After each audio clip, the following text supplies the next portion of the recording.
الحمد لله وكفى وسلام على عباده الذين اصطفى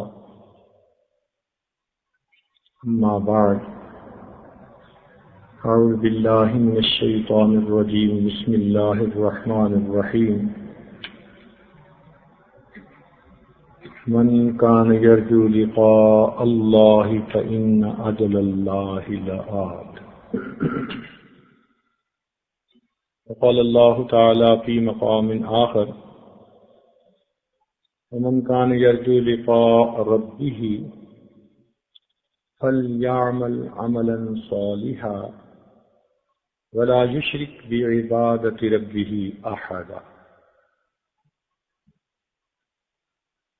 وقال رسول الله صلى الله عليه وسلم للصائم فرحتان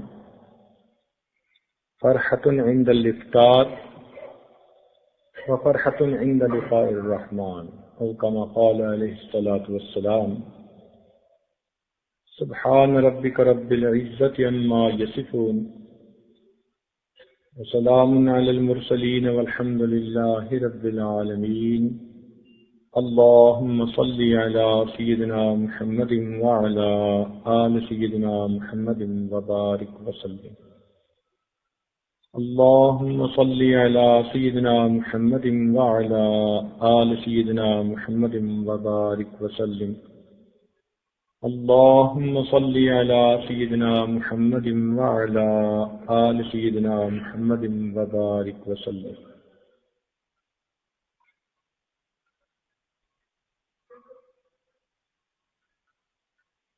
انسان درخت نہیں کہ کھڑا رہے اور پتھر نہیں کہ پڑا رہے، یہ تو اشرف المخلوقات ہے، اسے چاہیے کہ یاد الہی میں لگا رہے. مقصد زندگی اللہ رب العزت کی بندگی اور مقصد حیات اللہ تعالیٰ کی یاد ہے. صحیح معنوں میں بندہ وہی ہوتا ہے جس میں بندگی ہو، ورنہ تو سراسر گندا ہوتا ہے، جھوٹ اور فریب کا پلندہ ہوتا ہے. اس دنیا میں آنا آسان، صحیح معنوں میں انسان بن جانا یہ بڑا مشکل کام. اس دنیا میں آنا آسان، صحیح معنوں میں انسان بن جانا یہ بہت مشکل کام. جو بنتا ہے یا بناتا ہے وہ پتہ پاتا ہے. جب بننے کی محنت کرتا ہے انسان تب سمجھ آتی ہے کہ انسان بننا کتنا مشکل.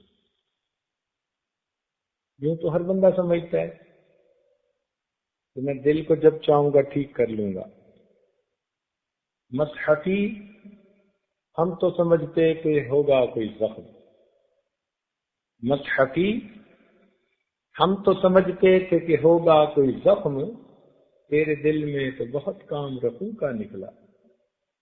یہ تو پیوند کاری جب کرنے لگیں گے نا ان زخموں کی جو گناہوں کے سبب دل پہ لگا بیٹھے، پھر احساس ہوگا کہ دل ہمہ داغ داغ شو تمبا کجا لے. دل سارا داغ داغ بن گیا، کہاں کہاں اس پہ میں مرہم رکھوں. تو یہ پوری زندگی اسی کام کے لیے ملی ہے کہ ہم اپنے دل کو بنائیں اللہ رب العزت کے حضور پیش کرنے کی خاطر. انسان کا دل قیامت کے دن اللہ کے حضور پیش ہوگا.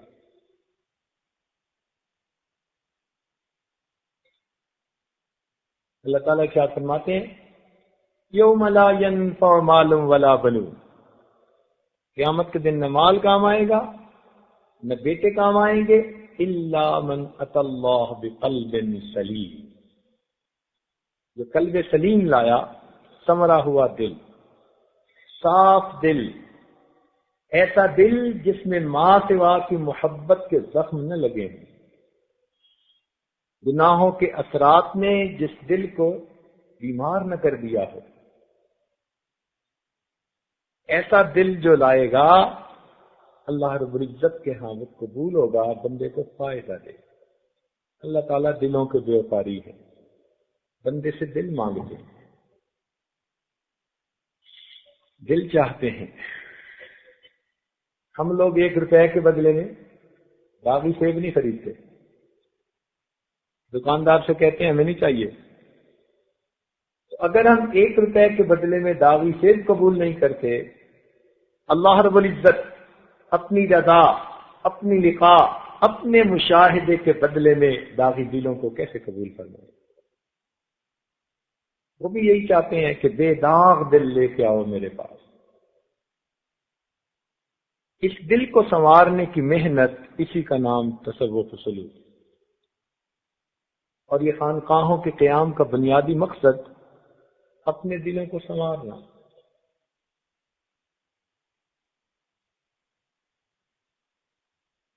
دنیا میں یونیورسٹیاں ہوتی ہیں، یہاں لوگ جا کے تعلیم حاصل کرتے ہیں۔ یہ خانقاہیں وہ یونیورسٹیاں ہیں کہ جہاں پر لوگ آ کر تربیت حاصل کرتے ہیں۔ تعلیم و تربیت، یہ 2 لفظ ہمارے مشائخ نے شروع سے اکٹھے کر دیے، ملا دیا ان کو، تعلیم و تربیت۔ تو آج تعلیم تو پالی مدارس سے، تربیت کہاں سے پائے؟ وہ پھر خانقاہوں سے پائے۔ خانقاہ کسی عمارت کا نام نہیں ہوتا، خانقاہ شخصیت کا نام ہوتا۔ کوئی اللہ کا بندہ کہ جس کو کسی بنانے والے نے بنایا اور اس کے ذمے یہ کام لگایا۔ یہ مشائخ اپنی طرف سے کام نہیں کرتے، یہ تو نمائندہ اور وکیل بن کے کام کرتے۔ چنانچہ حضرت ہمارے حضرت رحمۃ اللہ علیہ نے کبھی واقعہ سنایا، فرمان لگے کہ جب میری قاری طیب رحمۃ اللہ علیہ سے ملاقات ہوئی حرم شریف میں، تو میں نے پرانوار چہرہ دیکھا،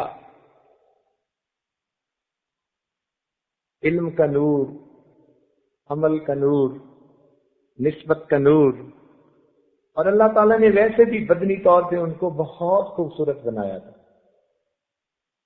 تو ملاقات کے بعد فرمانے لگے کہ میں نے فوراً ان سے پوچھا کہ حضرت آپ نے یہ چہرہ کیسے بنایا ہے؟ فوراً پوچھا کہ حضرت آپ نے یہ چہرہ کیسے بنایا ہے؟ تو قاری صاحب فرمانے لگے یہ میں نے نہیں بنایا، یہ میرے شیخ نے بنایا ہے۔ یہ میں نے نہیں بنایا، یہ میرے شیخ نے بنایا۔ ان کو خانقاہیں کہتے ہیں۔ فرق کتنا ہوتا ہے کہ یونیورسٹیوں میں تو 8 گھنٹے تعلیم پائی پھر چھٹی، ان روحانی خانقاہوں میں چھٹی نہیں ہوتی۔ اس کو چھٹی نہ ملی جس نے سبق یاد کیا۔ یہاں 24 گھنٹے بندہ سیکھتا ہے، خلوت میں بھی، جلوت میں بھی، رات میں بھی اور دن میں بھی۔ جب شیخ کے سامنے آیا انہوں نے اسی وقت روک ٹوک کر دی، ایسے نہیں ایسے، یوں نہیں کہنا تھا، یوں کہنا تھا۔ تو یونیورسٹیوں میں 8 گھنٹے کا اسٹوڈنٹ اور ان خانقاہوں میں 24 گھنٹے کا اسٹوڈنٹ۔ اور یونیورسٹیوں میں تو ایک مضمون پڑھاتے ہیں نا، اور یہاں پوری زندگی کا مضمون پڑھاتے۔ اٹھتے دیکھتا، بیٹھے دیکھا، بات کرتے دیکھا، ہر چیز پہ شیخ کی نظر ہوتی ہے۔ کبھی وہ انفرادی زندگی کے بارے میں سمجھا رہے ہیں، کبھی اجتماعی زندگی کے بارے میں۔ تو ان خانقاہوں والی یونیورسٹیوں میں ایک مضمون نہیں، پوری زندگی کا مضمون سمجھایا جاتا ہے۔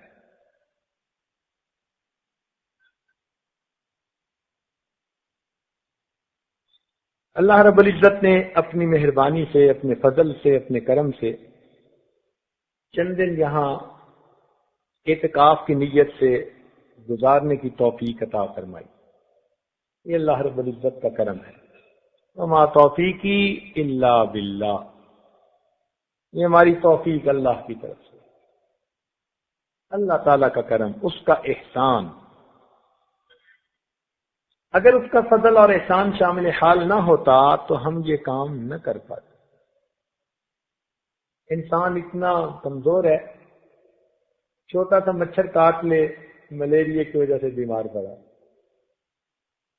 بیکٹیریا جو نظر ہی نہیں آتا وہ بدن میں جا کے عمل کر جائے، انسان چارپائی پہ پڑا ہے۔ وائرس کہ جس کے بارے میں ڈاکٹر آپس میں بحث کرتے ہیں کہ یہ زندہ بھی ہے یا نہیں، چونکہ اس کو زندہ رہنے کے لیے کسی سیل کی سواری کی ضرورت ہوتی ہے۔ اتنی کمزور چیز وہ انسان کے اندر جا کر عمل کر لے تو انسان چارپائی پہ لیٹ جائے۔ پروردگار نے ہمیں ان تمام پریشانیوں سے محفوظ کیا اور اپنے گھر میں بیٹھنے کی توفیق دی، تو یہ اللہ رب العزت کا کرم ہے۔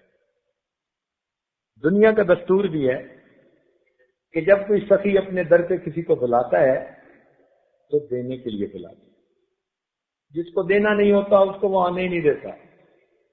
ہمیں اگر کوئی بندہ اچھا نہ لگتا ہو ہم اسے کہہ دیتے ہیں کہ میاں اس طرف تم نظر نہ آیا تھا۔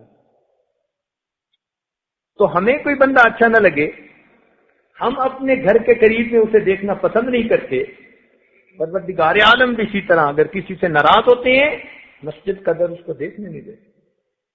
کتنی بار ایسی باتیں سنی، مسجد کی کرائے کی دکانیں ہیں مسجد کے دروازے پہ، اور ایک آدمی اس میں کرایہ دار ہے، دکاندار ہے، اور اس کو مسجد میں نماز پڑھنے کی توفیق نہیں ہوتی۔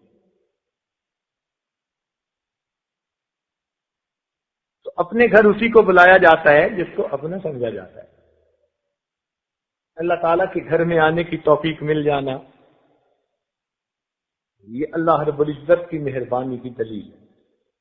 اور پھر 10 دن اعتکاف کی حالت میں بیٹھنا، معتکف اللہ رب العزت کے دروازے کی دہلیز پکڑ کے بیٹھتا ہے، جیسے سائل مانگنے والا کسی بڑے دروازے پہ بیٹھتا ہے امید کے ساتھ کہ یقیناً کھلے گا، کچھ عطا ہوگا۔ تو معتکف بھی اسی طرح اللہ رب العزت کے در پر امید لگا کر بیٹھتا ہے۔ آپ حضرات مختلف جگہوں سے تشریف لائے، آپ نے یہاں ذکر و عبادت میں وقت گزارا، اس عاجز کے دل میں 100% پکا یقین ہے کہ یہ اعمال اللہ کے ہاں قبول ہوں گے۔ کریم سے یہ بعید ہے کہ پہلے کسی کو آنے دے، عمل کرنے دے، اور پھر کہے کہ میں اجر نہیں دیتا۔ کریم سے بعید ہے۔ مثال سمجھیں، ہم اگر اپنے گھر میں کوئی بندہ لائیں کام کرنے کے لیے، بجلی کی فٹنگ، پائپ فٹنگ، کوئی کام کرنا ہے، اور وہ سارا دن کام کرے، شام کو جانے لگے، تو جو ہمارے اندر تھوڑی سی شرافت نفس ہے وہ اس بات کو گوارا نہیں کرتی کہ اسے مزدوری دیے بغیر خالی بھیجے۔ ہمارا دل نہیں چاہے گا، ہم کہیں گے سارا دن کام کیا، اس کو کیسے خالی بھیجیں؟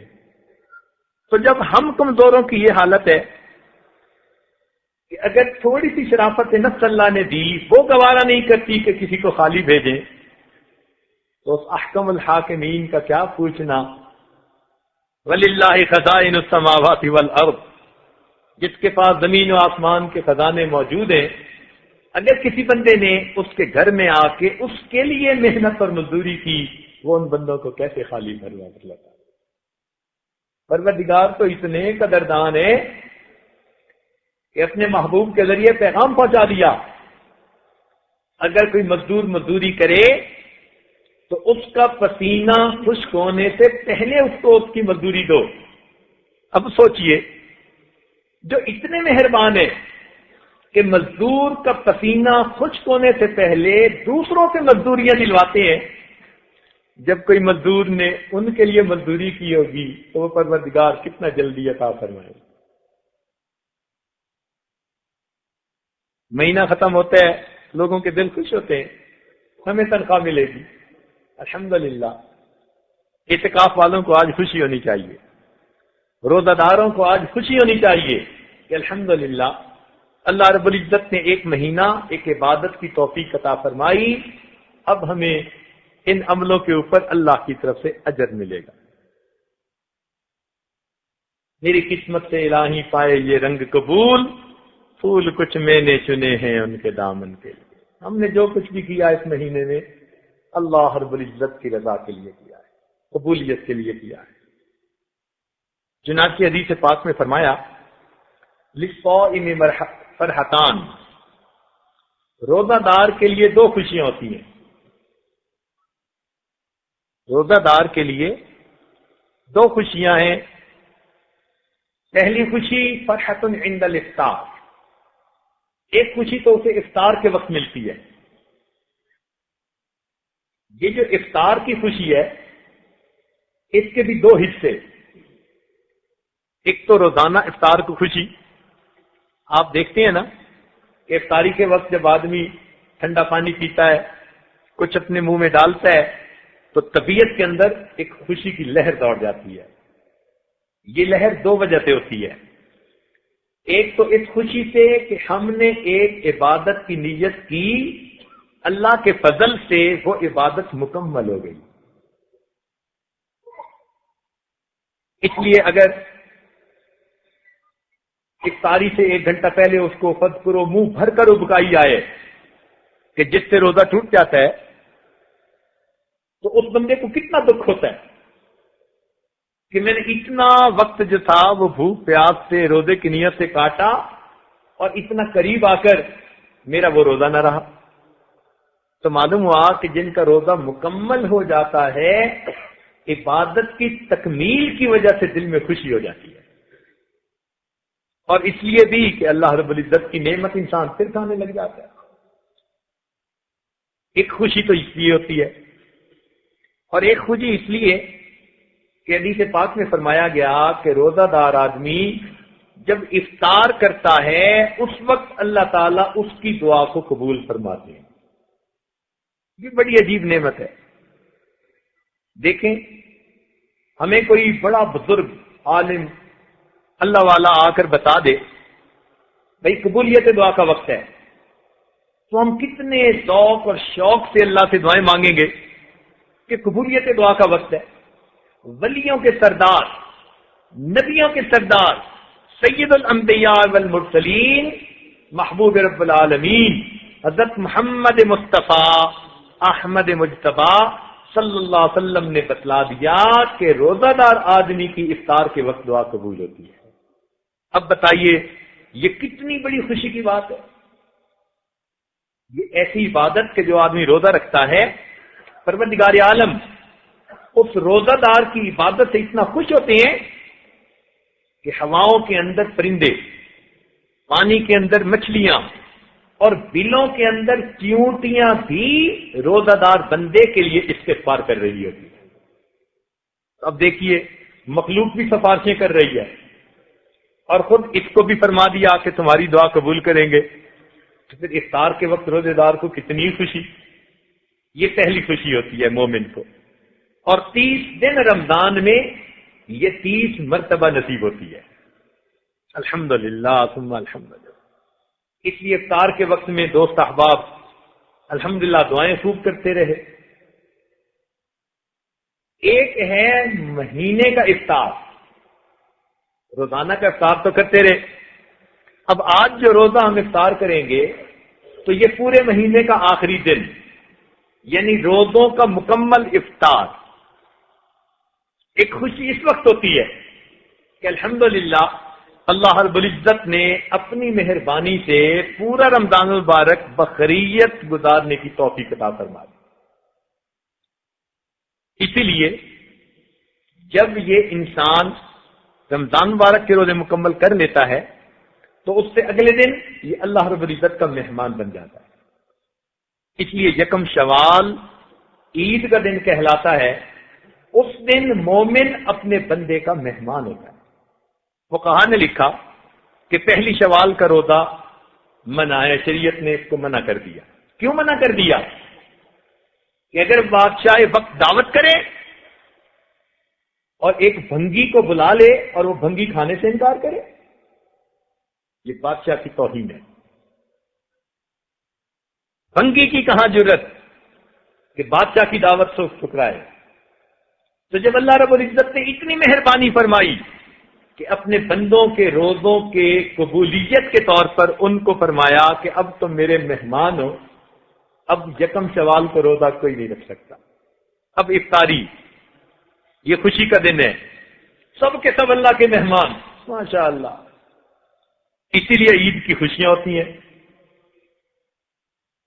عید کے دن ہر بندے کے دل میں خوشیاں، یہ خوشیاں اس وجہ سے بھی کہ عبادت کی تکمیل ہوئی، اور اس وجہ سے بھی کہ آج ہم اللہ تعالیٰ کے مہمان ہیں۔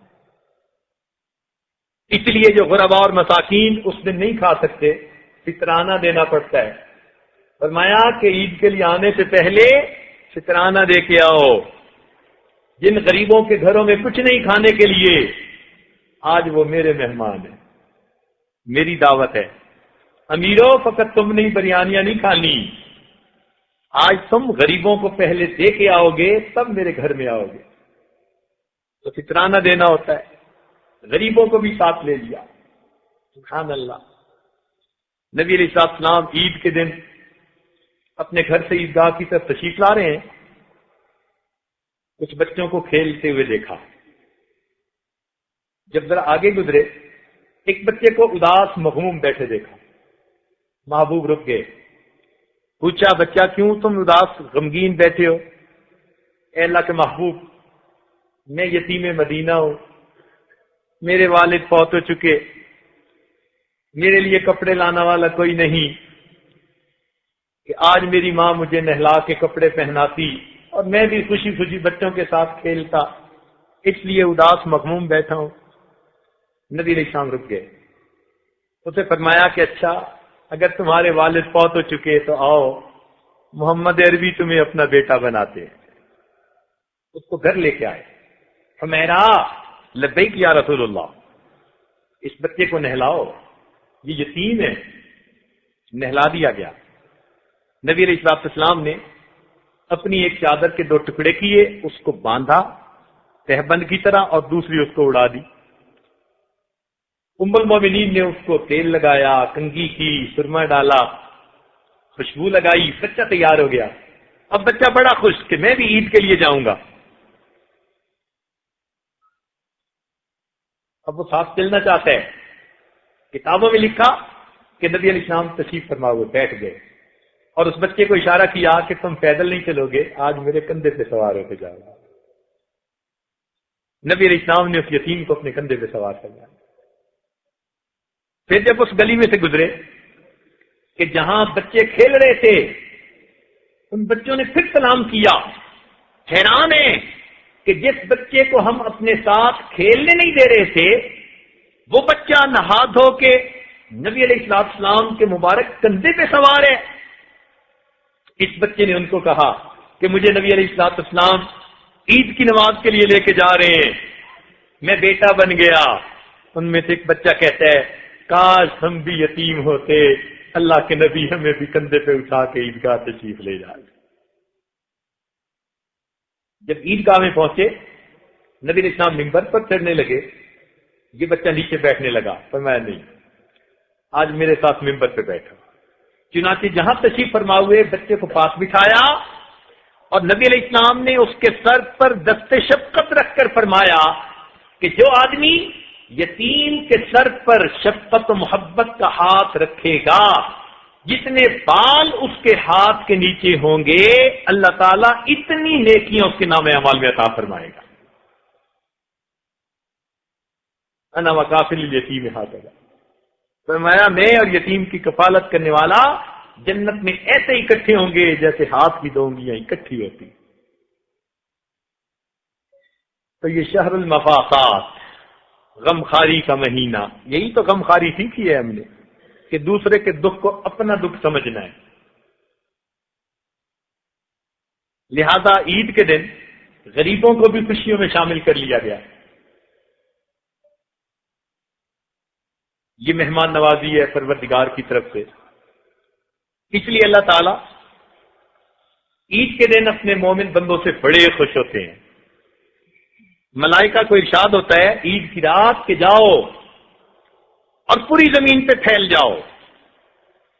جبریل علیہ السلام فرشتوں کے ساتھ آتے ہیں اور کونوں پہ ان کی ڈیوٹیاں لگ جاتی ہیں۔ اس رات کو بھی جنت سجائی جاتی ہے، تیز ہوائیں چلتی ہیں، جیسے تقریب کی مہمان نوازی کی تیاریاں ہوتی ہیں نا، مہمان نوازی کی تیاریاں کی جاتی ہیں، اور جب وہ دن آتا ہے لوگ عیدگاہ کے لیے چلتے ہیں تو فرشتے ان سے مسافے کر رہے ہوتے ہیں. پھر عید میں وہ عید کی نماز پڑھتے ہیں تو اللہ تعالیٰ فرشتوں سے فرماتے ہیں یہ میرے بندے کس لیے اکٹھے ہیں؟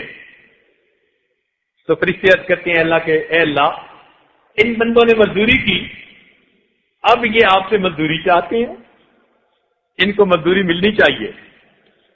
تو اللہ رب العزت فرشتوں سے کہتے ہیں میرے بندوں سے کہہ دو قوموا مغفورا لکم، کھڑے ہو جاؤ بخشے بخشائے، قد بدلت سیئاتکم حسنات، میں نے تمہارے گناہوں کو تمہاری نیکیوں میں تبدیل کر دیا.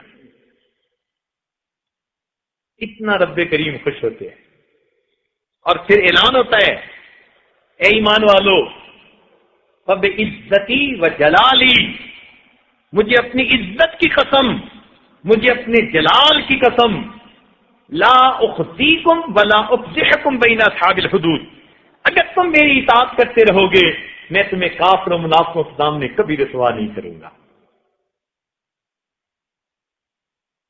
تو پروردگار تو اتنا اجر دینے والے ہیں، اس لیے آج کے یہ لمحات ہمارے لیے خوشی کے لمحات ہیں.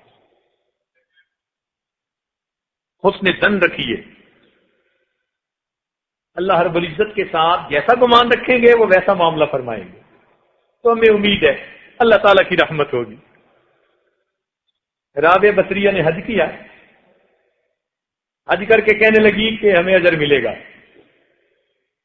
کسی نے کہا کہ اتنا یقین سے کیسے کہہ رہی ہیں کہ پکا اجر ملے گا؟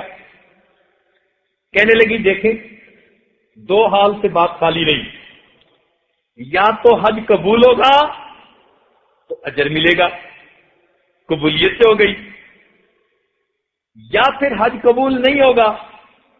اگر حج قبول نہ ہوا تو یہ تو میرے لیے بڑی مصیبت ہے، اور اللہ تعالیٰ نے مومن کے ساتھ وعدہ کیا کہ اس کی مصیبت پر بھی اس کو اجر عطا فرمائے گا. کہنے لگی اجر ملنا ہے، پکی بات ہے. تو واقعی بھائی اول تو اللہ تعالیٰ اس اعتکاف کو قبول فرمائے، ہمارا دل کی خوشی یہی ہے، اور اللہ تعالیٰ کے ساتھ اس کریم کے ساتھ امید یہی ہے یقیناً وہ قبول فرمائیں گے. اس لیے کہ سوچ یہ ہے کہ جب اس نے آنے کی توفیق دے دی وہ عطا کرنا چاہتا ہے. ہم تو دنیا کے سخیوں کو دیکھتے ہیں نا کہ جب گھر بلا لیتے ہیں کسی کو تو خالی نہیں جانے دیتے. تو پروردگار نے بھی بلا لیا تو بلانا ہی کچھ دینے کی دلیل ہے. اس لیے 100% یقین کے ساتھ اس وقت دعائیں کیجیے گا کہ ہم اللہ تعالیٰ سے جو مانگیں گے وہ ہمیں یقیناً ملے گا. جتنے خلوص سے مانگیں گے نا اتنا زیادہ ملے گا. عمل تو سب نے ایک کیا لیکن ہر ایک کا اجر اس کے اپنے خلوص کے بقدر، اس کی اپنی محبت الہی کے بقدر ہوگا. 1 من سونا 1 من، 1 من لوہا 1 من، 1 من مٹی 1 من، وزن میں سب برابر، لیکن مٹی کی قیمت کچھ اور ہے، لوہے کی قیمت کچھ اور ہے، اور سونے کی قیمت کچھ اور ہے. اعتکاف سب بیٹھے، لیکن اب ہر بندے کے اخلاص کے بقدر اللہ تعالیٰ اس پر ریٹ لگائیں گے. اللہ کرے کہ ہم سب کے لیے سونے کا ریٹ لگ جائے. وما ذلک علی اللہ بعزیز، اللہ کے لیے یہ کام کوئی مشکل نہیں ہے. تو اخلاص کے ساتھ مانگیں. دیکھیں لینے کے 2 طریقے ہوتے ہیں، ایک ہوتا ہے ضابطے کا طریقہ اور ایک ہوتا ہے رابطے کا طریقہ. ضابطے سے تو ضابطے کے مطابق ہی ملتا ہے. مثال کے طور پر ایک بندے نے گھر میں مزدوری کی، 200 روپیہ اس کی مزدوری تھی، اب 200 روپیہ اس کو مل گئے، وہ چلا گیا. یہ ضابطے کا کام ہے. لیکن اس کی محنت مالک کو پسند آ گئی، اس نے پسینہ بہایا، محنت کر رہا تھا، مالک نے دیکھا اچھا لگا، مالک نے بلا لیا. بھائی کیا حال ہے، کہاں رہتے ہو، کیا کرتے ہو؟ اس نے بتایا کہ میں پریشان حال ہوں، بیٹی کی شادی کرنی ہے، مزدوری کر رہا ہوں۔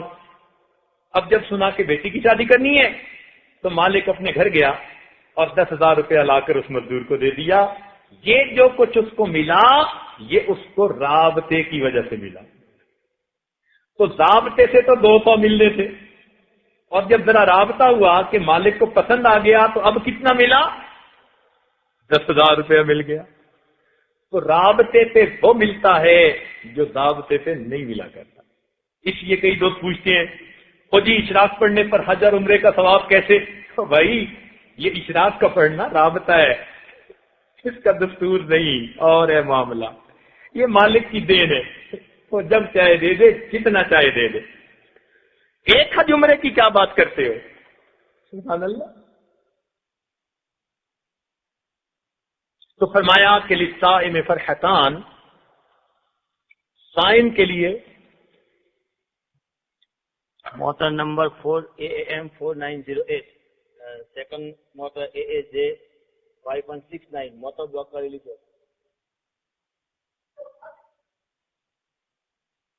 تو دو خوشیاں ملتی ہیں، ایک خوشی تو ملی افطار کے وقت، ایک تو ہمیں 30 خوشیاں ملی تھی ہر دن افطار کے وقت، اور آج پورے رمضان کا افطار، یہ بھی ایک خوشی ہے۔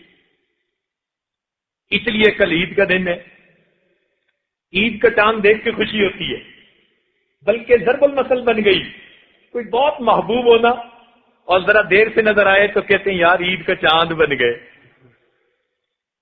خوشی کی علامت بن گیا یہ عید کا چاند۔ اور شاعروں نے اس پر بڑے اشعار لکھے، لیکن فاسقوں کے شعر پڑھنے کا کوئی فائدہ نہیں۔ ہمارے اکابر میں سے حضرت حاجی مزاد اللہ مہاجر مکی رحمۃ اللہ علیہ نے ایک شعر کہا، فرماتے ہیں عید گاہ ماں غریباں کوئے تو، کہ ہماری عید گاہ تو ہے محبوب تیری گلی ہے، عید گاہ ماں غریباں کوئے تو، انبساط عید دیدن روئے تو، اور عید کی خوشی اے محبوب تیرے چہرے کو دیکھنا ہے۔ کھانے پینے کی خوشی تھوڑی ہوتی ہے، محبوب سے ملنے کی خوشی ہوتی ہے۔ اللہ اکبر۔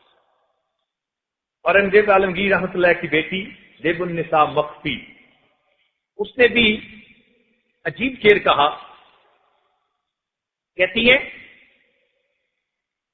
مرغ دل را گلشن بہتر دکھوئے یار نے، مرغ دل کے لیے کوئے یار سے بہتر گلشن اور کوئی نہیں۔ مرغ دل را گلشن بہتر دکھوئے یار نیز، طالب دیدار را ذوق گل و گلزار نیز۔ جو دیدار کا طالب ہوتا ہے اسے گل و گلزار کی چاہت نہیں ہوتی۔ گفتما دیش کے بتاں اے دل کے حاصل کر دئی، میں نے پوچھا اے دل تو نے ان بتوں کے عشق سے کیا پایا؟ گفت مارا حاصل جزنا لہائے زار نے۔ اس نے کہا کہ ان نفسانی محبتوں سے رونے دھونے کے سوا مجھے کچھ نہیں ملا۔ پھر کہتی ہے چند قطرے خون دل مخفی برائے محوشاں، ریختن برخاک گل ایشے وے اتار نے۔ اے مخفی، یہ دل جو 2 قطرے خون کا ہے، اس قطرے کو مٹی کے اوپر بہا دینا یہ عطار کا شیوا نہیں ہوا کرنا، یہ دل تو کسی اور کام کے لیے۔ تو اللہ والوں کو تو عید کے دن میٹھا کھانے کی خوشی نہیں، اللہ تعالیٰ کی دید کی خوشی۔ اس لیے کسی بزرگ سے پوچھا کسی نے حضرت عید کب ہوگی؟ پوچھتے ہیں نا جلدی میں، حضرت عید کب ہوگی؟ انہوں نے فرمایا جب دید ہوگی تب عید ہوگی، جب دید ہوگی تب عید ہوگی۔ تو حضرت حاجی صاحب فرماتے ہیں عید گاہ ماں غریباں کوئے تو، انبساط عید دیدن روئے تو۔ عید کی خوشی اے محبوب تیرے چہرے کی دید ہے، صد ہلال عید قربانت کنم، فرماتے ہیں میں عید کے 100 چاندوں کو قربان کر دوں اے ہلال عید ماں ابرو تو، اے کہ تیرا ابرو وہ میرے لیے ہلال عید کی مانند ہے۔ اصل چیز تو محبوب کی دید ہوتی ہے، ان کی دید ہوگی اور ہماری عید ہوگی۔ اس لیے آج ہم یہی دعا مانگے کہ رب کریم عید کو عید بنا دیجئے، اپنی دید عطا فرما دیجئے۔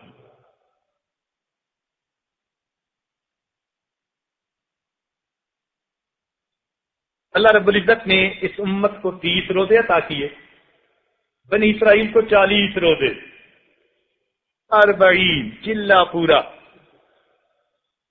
تو بنی اسرائیل کے 40 روزے اور امت محمدیہ کے 30، مگر ان کو اجر 40 کا ملے گا۔ مزہ دیکھیے، مزدوری تھوڑے وقت کی اور اجر زیادہ، وہ کیوں کہ اوور ٹائم بھی عطا کر دیا۔ اللہ تعالیٰ نے جو اپنے محبوب کی سنت بنا دیا آخری 10 دن کا اعتکاف، تو 20 دن تو 20 بنے، اور یہ جو 10 دن کا اعتکاف تھا، معتکف دن اور رات دونوں عبادت کی حالت میں رہتا ہے، اللہ تعالیٰ نے ان 10 دنوں کو 20 دن کے برابر بنا کر 40 دن سمجھ لیا، لہذا مومن کو 40 دنوں کا ثواب عطا کیا جائے گا۔ تو امت روزے 30 رکھے گی اور اجر 40 روزوں کا پائے گی۔ سبحان اللہ۔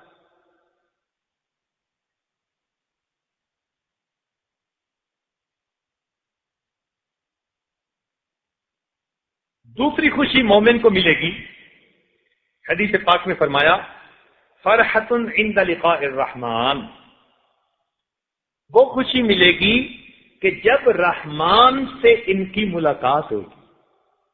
یعنی ایک خوشی تو اب ملی، اور دوسری خوشی ملے گی قیامت کے دن۔ قیامت کا دن، اس کو قرآن مجید میں یوم التغابن کہا۔ تغابن کہتے ہیں فیصلہ، یوم التغابن فیصلے کا دن۔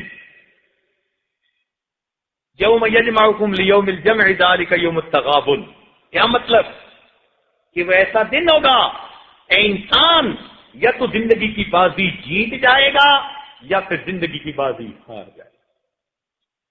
وہ ہمارے لیے ہار جیت کا دن ہوگا۔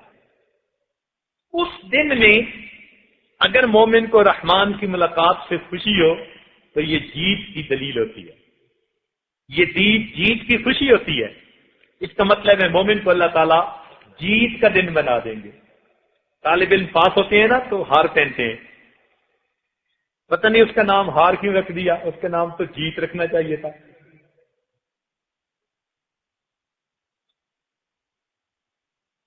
ہارنے والے کو تو ہار نہیں نہ پہناتے، وہ تو جیتنے والے کو۔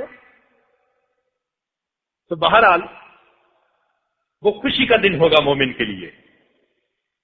3 دن ہماری زندگی کے بڑے اہم، توجہ فرمائیے۔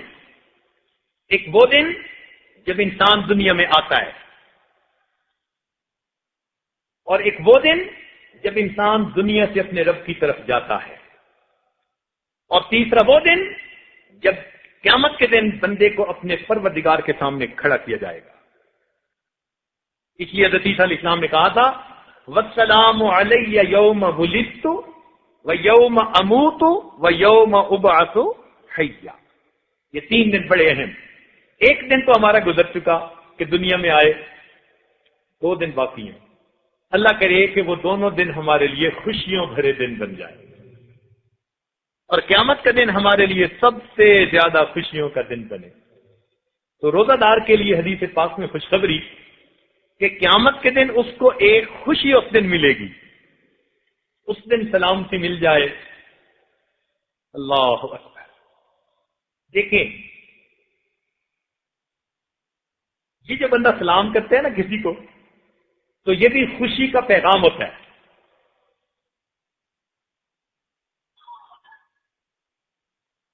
خوشی کا پیغام ہوتا ہے یہ بھی، تو مومن کے لیے وہ سلامتی کا دن بن جائے گا۔ اچھا، ایک بات درمیان میں ابھی دل میں آئی، آج کرتا چلوں۔ نبی علیہ الصلوۃ والسلام نے سلام کرنے کا بہت تاکیداً حکم فرمایا افشوا السلام بینکم، سلام کو اپنے درمیان میں پھیلاؤ، ہر بندے کو، واقف ناواقف سب کو سلام کرو۔ صحابہ کرام اگر درخت کی اوٹ میں بھی چلے جاتے تھے تو باہر نکلتے تھے تو سلام کرتے تھے ایک دوسرے کو، کثرت سے سلام کرتے تھے۔ اب ایک نقطہ ہے، علمی نقطہ ہم طلباء کے لیے، کہ اللہ رب العزت کے محبوب جب قیامت کے دن اللہ تعالیٰ سے ملاقات کے لیے گئے تو انہوں نے وہاں جا کے سلام کیوں نہ کیا؟ ذہن میں خیال آتا ہے نا، بھائی محبوب کی ملاقات کے لیے تشریف لے گئے معراج پر اور اللہ تعالیٰ سے ملاقات ہوئی، السلام علیکم کیوں نہ کہا بھائی؟ جبکہ امت کو اتنی تاکید، السلام علیکم نہیں کہا۔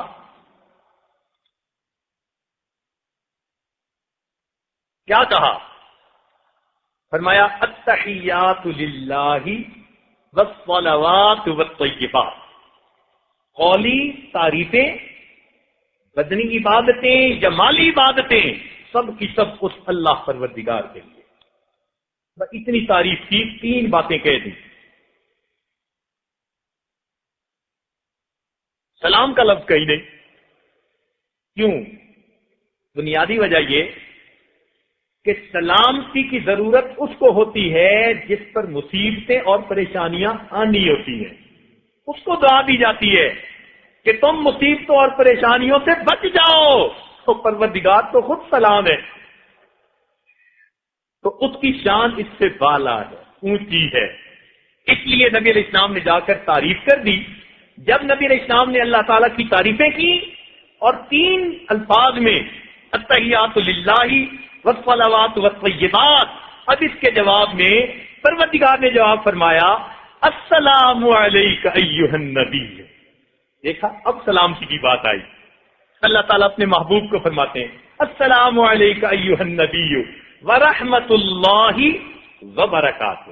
دیکھا، الجزاء اللسان الا اللسان، تین تعریفیں محبوب نے کی تھی، تین الفاظ میں جواب نبی علیہ السلام کو اللہ تعالیٰ نے دیا۔ جب جواب مل گیا تو نبی علیہ السلام کی امت پر شفقت دیکھیے، آپ کو امت کے غریب یاد آئے، امت کے گناہگار یاد آئے، آپ نے اس سلامتی میں اپنی امت کو شامل کرنے کے لیے فرما دیا السلام علینا وعلی عباد اللہ الصالحین۔ تو یہ سلامتی تو مومنوں کے لیے، لہذا قیامت کے دن مومنوں کے لیے سلامتی۔ ارشاد فرمایا ہم وازواجہم فی ظلال علی الارائک متکئون لہم فیہا فاکہۃ ولہم ما یدعون سلام قولا من رب الرحیم۔ دیکھا، خوشی، مومنوں کو سلامتی ملے گی پروردگار کی طرف، یہ تو رب کریم کی طرف سے سلام مل رہا ہے۔ جب آگے جائیں گے نا وسیق الذین اتقوا ربہم الی الجنۃ زمرا، تو جماعت کی شکل میں پروٹوکول کے ساتھ، جیسے کسی مہمان خصوصی کو لے کے جاتے ہیں، ایسے جنتیوں کو لے کے جائیں گے۔ اور جب یہ جائیں گے تو کیا ہوگا؟ جنت کے پاس پہنچتے ہی والملائکۃ یدخلون علیہم من کل باب، ملائکہ ہر دروازے سے نکل کے ان کے پاس آئیں گے اور کیا کہیں گے؟ سلام علیکم بما صبرتم فنعم عقبی الدار۔ سلامتی کی خوشیاں، سلامتی کی خوشخبریاں مل رہی ہوں، تو مومن کے لیے وہ خوشی کا دن ہوگا، کیونکہ اس کو ہر طرف سے مبارکیں، وہ جو کہیں گے نا فرشتے سلام علیکم، تو اس کا لفظی ترجمہ تو یہ نا تم پر سلامتی ہو، مفہوم یہ ہے کہ فرشتے کہیں گے اور تمہیں مبارک ہو، تمہیں مبارک ہو اور تمہیں شاباش ہو، بما صبرتم، تم نے کتنی صبر کی زندگی گزاری، فنعم عقبی الدار، دیکھو تمہیں کیسا اجر ملا۔ سلام علیکم شاباش کا مفہوم ہے۔ فرحت عند لقاء الرحمن، رحمان کے ساتھ جب ملاقات ہوگی تو وہ فرحت کا وقت ہوگا۔ چنانچہ یہ اللہ تعالیٰ سے ملاقات مومن کے دل کی تمنا ہے کہ اللہ تعالیٰ قیامت کے دن ہمیں اپنی ملاقات ایسی عطا فرمائے کہ جیسی ایک کریم آقا کی اپنے غلام کے ساتھ ہوتی ہے۔ کسی نے ایک بزرگ سے پوچھا کہ حضرت قیامت کے دن بندے کی اللہ سے ملاقات کیسے ہوگی؟ فرمان لگے کہ جو نیک ہوں گے ان کی ملاقات ایسے ہوگی کہ جیسے پردیس میں گیا ہوا کوئی بڑا محبوب مدتوں کے بعد گھر آتا ہے تو اس کی ضیافت ہوتی ہے اور ناز برداریاں ہوتی ہے۔ پردیس میں گیا ہوا محبوب مدتوں کے بعد گھر آتا ہے، یا جیسے 10 دن کے بعد آپ گھروں کو جائیں گے، ضیافت بھی ہوگی، ناز برداریاں بھی ہوں گی، خوشی سے استقبال بھی ہوں گے۔ تو فرمانے لگے کہ اللہ تعالیٰ اپنے دوستوں کی تو ایسی ملاقات فرمائیں گے، اور رہ گئے مجرم تو فرمایا کہ جس طرح بھاگا ہوا غلام جو چوری کر کے بھاگا پکڑا جائے اور اپنے مالک کے حضور پیش کیا جائے، جس طرح وہ نادم اور شرمندہ ہوتا ہے، اس طرح اس کو اپنے مالک کے سامنے کھڑا ہونا پڑے گا۔ ناکسوا رؤوسہم عند ربہم، جھکی ہوں گی نگاہیں، اور پھر فریادیں کر رہے ہوں گے، ربنا ابصرنا وسمعنا فرجعنا نعمل صالحا انا موقنون۔ تو مومن کے لیے کتنی بڑی خوشخبری، فرمایا کہ فرحۃ عند لقاء الرحمن، رحمان کی ملاقات کے وقت اس کو خوشی نصیب ہوگی، اس سے بڑی خوشی اور کوئی نہیں ہوتی۔ چنانچہ ملک الموت آئے ابراہیم علیہ السلام کی روح لینے کے لیے، تو انہوں نے کہا هل رأیت خلیلا یقبض روح خلیلہ، کیا آپ نے کسی ایسے دوست کو دیکھا اپنے خلیل کی روح کو قبض کر رہا ہو؟ انہوں نے کہا کہ اچھا اللہ تعالیٰ سے پوچھتا ہوں۔ جبریل ملک الموت نے اللہ تعالیٰ کی حضور عرض کیا، فرمایا جاؤ میرے خلیل کو پیغام دے دو، هل رأیت خلیلا یکرہ لقاء خلیلہ، کیا تم نے کسی دوست کو دیکھا اپنے دوست سے ملاقات سے انکار کر رہا ہو؟ تو جیسے انہیں یہ پتا چلا کہ یہ تو اللہ سے ملاقات کا طریقہ ہے، کہنے لگے ملک الموت اجل اجل، جلدی کر روح قبض کر لے، مجھے اپنے مالک سے واصل کر دے۔ تو مومن کو تو پھر ایسے وقت میں خوشی ہوتی ہے، اللہ سے ملاقات ہوتی ہے۔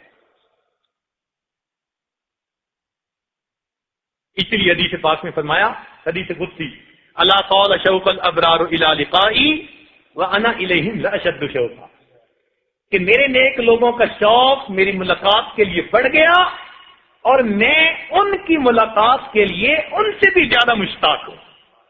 دنیا کہتی ہے الفت میں جب مزہ ہے کہ ہوں وہ بھی بے قرار، دونوں طرف وہ آگ برابر لگی ہوئی کہ جی دونوں طرف برابر کی آگ لگی ہے، الفت کا کیا مزہ ہے؟ ارے بندے اور اللہ کی محبت کا دستور نرالا دیکھا، یہاں بندہ جتنا رب سے پیار کرتا ہے وہ کریم آقا اپنے بندے سے اس کے بڑھ کے پیار کرتا ہے۔ اس لیے فرمایا کہ اگر وہ ایک بالش آتے میری رحمت 2 بالش چلتی ہے، اور اگر وہ میری طرف بین اتانی یمشی اتیتہ ہر والا، اگر میرا بندہ چل کے میری طرف آتا ہے میری رحمت اس کی طرف دوڑ کے جاتی ہے۔ تو پروردگار کی طرف سے محبت کا معاملہ بندے کی نسبت زیادہ ہوتا ہے، اس لیے اللہ تعالیٰ ایسے بندوں کی ملاقات کے لیے ان سے بھی زیادہ مشتاق۔ چنانچہ روایت میں آتا ہے کہ قیامت کا دن ہوگا، ابھی میزان عدل قائم نہیں ہوگا، کچھ لوگ ہوں گے جنت کے دروازے پہ پہنچ جائیں گے اور جنت کے داروغہ رضوان سے کہیں گے کہ دروازہ کھولیے ہمیں اندر جانے دیجیے۔ داروغہ حیران، رہتے کریم میزان عدل قائم نہیں ہوا، یہ کچھ دیوانے یہاں دروازے پہ جمع ہو گئے، کہتے ہیں کہ جانے دو۔ وہ کہیں گے رضوان ہم نے تو دنیا میں سنا تھا کہ ہمارے آقا کا دیدار جنت میں ہوگا، اسی امید پہ تو ہم زندگی گزارتے آئے، ہمارا راتوں کا جاگنا اسی لیے، دنوں کی عبادتیں اسی لیے، ہماری خلوتوں اور جلوتوں کی محنتیں اسی لیے۔ اے رضوان ہمیں دروازہ کھول کے اندر جانے دے، ہم تو مالک کی زیارت کے شوقین ہیں، ہمیں تو وہ چاہیے۔ تو رضوان پوچھے گا پروردگار عالم سے، اللہ تعالیٰ فرمائیں گے رضوان یہ میرے بندے سچ کہتے ہیں، یہ میرے وہ بندے تھے کہ راتوں کی تنہائیوں میں جاگتے تھے اور میرے سامنے سجدہ ریز ہوتے تھے، ان کا جینا میرے لیے، ان کا مرنا میرے لیے، ان کی خوشی میرے لیے، ان کی کمی میرے لیے، ساری زندگی انہوں نے میری خاطر گزاری۔ اے رضوان دروازے جنت کو کھول دے، ان کو بے حساب جنت میں داخل ہونے دے۔ یہ کچھ لوگ ہوں گے جو اللہ کے دیدار کے ایسے جو ہے مشتاق ہوں گے، ان کو تو اللہ تعالیٰ کا دیدار چاہیے۔ اس لیے فرمایا الموت جسر یوصل الحبیب الی الحبیب، موت ایک پل ہے جو ایک دوست کو دوسرے دوست کے ساتھ ملا دیا کرتی ہے۔ جنت سے بھی زیادہ بڑی نعمت جنت میں اللہ تعالیٰ کا دیدار، اس لیے اس کو علیحدہ کر کے کہا ولدینا مزید۔ جنت کی نعمتیں تو ہیں ہی ہیں، فرمایا ان کے علاوہ بھی کچھ مزید دیں گے، اور وہ مزید کیا ہوگی؟ وہ اللہ رب العزت کے دیدار ہوگا۔ حدیث پاک میں آتا ہے کہ اہل جنت دن میں 2 مرتبہ اللہ رب العزت کے پاس جائیں گے، فیقرأ علیہم القرآن، اللہ تعالیٰ جنتیوں کو 2 مرتبہ قرآن سنایا کریں گے۔ اللہ تعالیٰ کا دیدار ہوگا، بے جہت، بے کیف، بے شبہ، بے مثال، ہم تصور نہیں کر سکتے، لیکن وہ دیدار کیا ہوگا، اس کی لذتیں ہم تصور میں بھی نہیں لا سکتے۔ اس لیے سب سے بڑی سزا کسی بندے کو اللہ تعالیٰ کے دیدار سے محروم کر دیا جائے، سب سے بڑی سزا۔ سیدہ حفصہ رضی اللہ تعالیٰ عنہ فرماتی ہیں، وقت قریب ہے، کہ میں ایک رات نبی علیہ الصلوۃ والسلام کے ساتھ رات کو سوئی ہوئی تھی، مجھے اپنے رخسار کے اوپر کوئی گرم چیز محسوس ہوئی۔ جب میں نے ہاتھ لگایا تو وہ پانی تھا، میں نے کہا یہ کہاں سے آیا؟ تو میں نے دیکھا کہ اللہ کے محبوب کی مبارک آنکھوں سے آنسو ٹپک رہے تھے اور میرے رخسار پہ پڑ رہے تھے، کیونکہ ایک بستر پہ قریب سوئے ہوئے تھے۔ میں اٹھ بیٹھی، میں نے کہا اللہ کے نبی ماں یب کی کا، اللہ کے نبی کیا چیز آپ کو رلا رہی ہے، کیا بات ہے، کیا پریشانی ہے؟ تو نبی علیہ الصلوۃ والسلام نے پرنم آنکھوں سے فرمایا، حفصہ تم نے نہیں سنا تمہارا بھائی عبداللہ ابن عمر تہجد میں جو قرات کر رہا ہے تو اس نے کون سی آیت پڑھی؟ تو کہتی ہیں میں جب متوجہ ہوئی تو میرے بھائی تہجد میں بار بار یہ آیت پڑھ رہے تھے، کلا انہم عن ربہم یومئذ لمحجوبون۔ محبوب نے یہ آیت سنی، آنکھوں سے آنسو آ گئے کہ اللہ تعالیٰ فرماتے ہیں کچھ ایسے لوگ ہوں گے قیامت کے دن اپنے رب سے وہ پردے میں ہوں گے، ان کو رب کا دیدار نصیب نہیں ہوگا۔ اس آیت کو سن کر اللہ کے محبوب کی آنکھوں سے آنسو آ گئے۔ یہ سب سے بڑی سزا ہے، اور دیدار کا نصیب ہو جانا یہ سب سے بڑی عطا ہے۔ تو اب سوچئے کہ روزے دار کے لیے فرمایا گیا فرحۃ عند لقاء الرحمن، کہ جب رحمان سے ملاقات ہوگی ان کو فرحت نصیب ہوگی۔ اللہ کرے کہ ہمیں بھی اللہ رب العزت کی ملاقات کے وقت یہ خوشی نصیب ہو جائے۔ الحمدللہ ثم الحمدللہ، آج آپ سب حضرات اس وقت افطار کے قریب رمضان مبارک کے آخری لمحات میں موجود ہیں۔ اللہ تعالی ہم سب کی اس محنت کو قبول فرما لے اور ہمیں اللہ تعالی جنت میں اپنا دیدار عطا فرما دے۔ کسی نے رابع بصریہ کو دعا دی تھی کہ اللہ تعالیٰ تمہیں جنت میں گھر عطا کر دے، کہنے لگی کہ الجار ثم الدار، پہلے پڑوسی کی بات کرو اور بعد میں گھر کی بات کرو۔ اللہ تعالیٰ ہمیں بھی اپنے پڑوس کی جگہ عطا فرما دے۔ وآخر دعوانا ان الحمدللہ رب العالمین۔ کسی شاعر نے کیا اچھی بات کہی، اللہ وہ دل دے جو تیرے عشق کا گھر ہو، اللہ وہ دل دے جو تیرے عشق کا گھر ہو، دائمی رحمت کی تیری اس پہ نظر ہو۔ اللہ وہ دل دے جو تیرے عشق کا گھر ہو، دائمی رحمت کی تیری اس پہ نظر ہو، دل دے کہ تیرے عشق میں یہ حال ہو اس کا، محشر کا اگر شور ہو تو بھی نہ خبر ہو۔ اللہ رب العزت ہمیں بھی ایسی سچی محبت عطا فرما دے۔ وآخر دعوانا الحمدللہ رب العالمین۔ دعا فرما لیجیے۔ سبحان ربی العلی الوہاب، اللہم صلی علی سیدنا محمد وعلی آل سیدنا محمد وبارک وسلم۔ اے مالک، ہم آپ کے عاجز مسکین بندے ہیں، ہمارے گناہوں کو معاف فرما، ہماری خطاؤں سے درگزر فرما، ہمارے عیبوں کی پردہ فرما۔ اللہ ہماری نگاہوں کو پاک فرما، ہمارے دلوں کو صاف فرما، ہمارے سینوں کو اپنی محبت سے لبریز فرما، اپنے عشق کی آتش ہمارے سینوں میں پیدا فرما، ہمارے انگ انگ سے اپنے ذکر کو جاری فرما، روئے روئے سے اپنے ذکر کو جاری فرما، ہڈی ہڈی بوٹی بوٹی میں اپنی محبت پیدا فرما. اے اللہ ہمارے روزوں کو قبول فرما، تراویح کو قبول فرما، اجر سے محروم نہ فرما. رب کریم اجر سے محروم نہ فرما. اے اللہ ہمارے سے قرآن پڑھنے میں کوتاہیاں ہوئی، قرآن مجید کے آداب کی رعایت رکھنے میں کوتاہیاں ہوئی. رب کریم روزے کے آداب میں کوتاہیاں ہوئی. اللہ جیسے ٹوٹے پھوٹے عمل ہیں قبول فرما لیجیے. اے اللہ چھوٹا بچہ ٹیڑھا میڑھا لکھتا ہے مگر استاد پھر بھی اسے نمبر دے دیتا ہے. میرے مالک ہم نے ٹیڑھی میڑھی عبادتیں کی ہیں مالک، تیری شان کے مطابق ہرگز نہیں، مگر تو بڑا کریم ہے. اے مالک ہم سے کرم فرما دیجیے. اے مالک کرم فرما دیجیے. اے اللہ ہم آپ سے آس لگا رہے ہیں، امیدیں لگا رہے ہیں. مالک ہماری ان عبادتوں کو قبول کر لیجئے.